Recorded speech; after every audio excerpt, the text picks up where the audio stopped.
Hello everybody, hello! Back for another Q&A. So if you haven't already, hit that like and subscribe button as well as the bell notifications.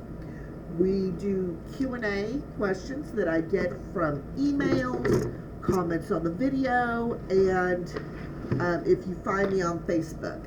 So our first question, how do you deal with boredom and loneliness?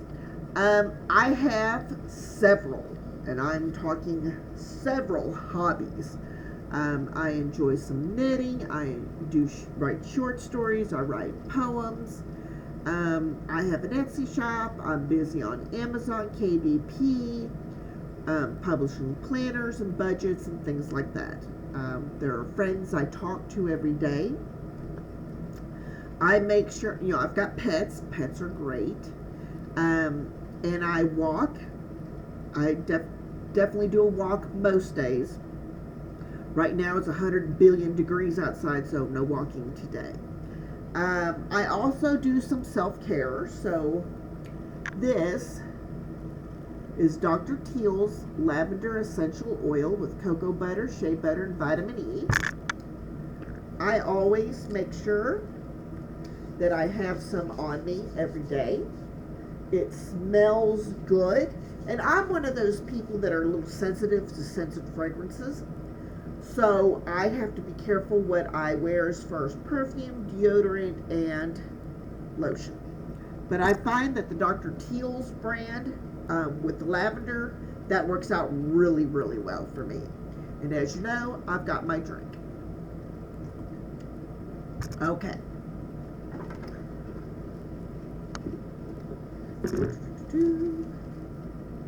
Okay, explain a home office setup.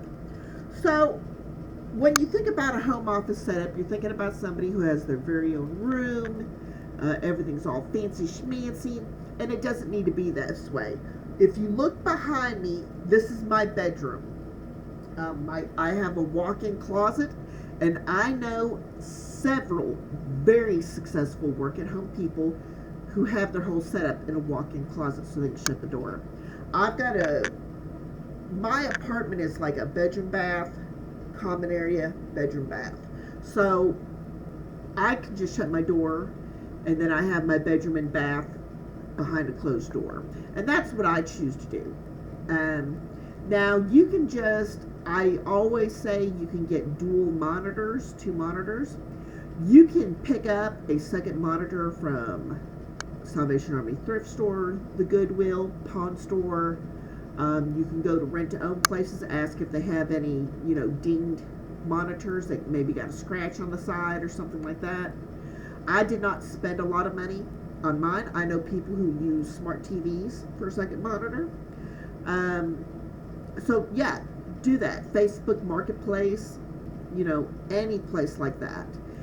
You should have a comfortable chair. And you should have a comfortable flat surface. I say comfortable. It should be not too tall or too short. You can use an extra table. I know people who stack milk crates. Hey, whatever gets you through the door, gets you through the door. I've got a very cheap desk. I bought it off Amazon for $49. Just put it together. Nothing fancy about it. It's wide enough. I can set my elbows down on it and kind of talk to you here, talk to you here. You should have an Ethernet cord. Now, I do want to let you know that the category of your Ethernet cord is important. I do have both Cat 6, 7, and, I have all 3. I do have a brand new Cat 8 Ethernet cord. That is going to my work computer when that arrives. You can see the surge protector down there and a second table and chair. And I probably will get a new chair. I'm not for sure. But anyways, your home office is, simply do what you can do. I know people who have done it in their bathroom and sat the computer on a toilet seat in the bathtub. Listen, whatever works for you, living room, coffee table, whatever. Do what works for you. Okay. Are cameras a turnoff when working from home. I have worked from home both with a camera and without. Sometimes you can combat that isolation you have from working at home by seeing other people on camera. So I will tell you that Broadpath had a beehive camera system. You could see your coworkers, post bios, interesting links, and things like that. I'm okay with that because I always took my camera and turned it down so that it could not be used or on or anything like that when I was off work, on lunch, things like that. So it depends. It's what you're used to. Now, some people, it's a definite no if there's a camera, and that's fine. This is about preferences. So we're going to do one more. Why can't I find a job for X dollars? So let's talk a little bit about working from home and the jobs. If you have no experience, if you have little experience, if you are transitioning from an in-place brick and mortar job to a work from home job, you're probably going to find things starting around $15, $16, $17 an hour. If you have some experience, say you have a financial background, you worked in a bank, and now you want to work from home for a financial institution, you're probably looking at $18, $19, $20 an hour. A lot of it depends on your background. A lot of it depends on how you sell yourself in the interview. I know that I can't take less than $15 an hour because I've got bills and I've got plans and things like that. The job I have now is $18 an hour with good benefits, and we'll talk more about that in a later video. But you need to know how to sell yourself. So the job that I got had 1,100 applications for 89 positions. It is something I've done before, and I went through a whole call flow with the interviewer. I'm like, hey, this is kind of how it is. Mr. Smith calls in, blah, blah, blah, blah, blah. I went through the call flow, the recap, the ending, how you would notate the account, and everything like that. So I sold myself hard on that job and got it.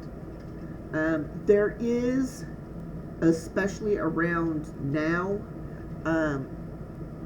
there is a lot of competition for a few jobs. So if you need to, you might look at a job that pays $15, $16 an hour, but you can get promoted within a year. That's one thing to look at. I always keep more than one egg in a basket. More than eggs in more than one basket, I'm sorry. And I have a 1099 part-time job. I do like YouTube, Etsy, Amazon, KDP. I have money coming from that. I'm a Udemy course instructor. I have money coming from that. So it all adds up because I intend to retire in 15 years and do whatever. Knit sweaters for cats. I don't know. I'll be doing something. Anyways, that is our Q&A for this week. I will see you next time, and stay strong, my lovelies.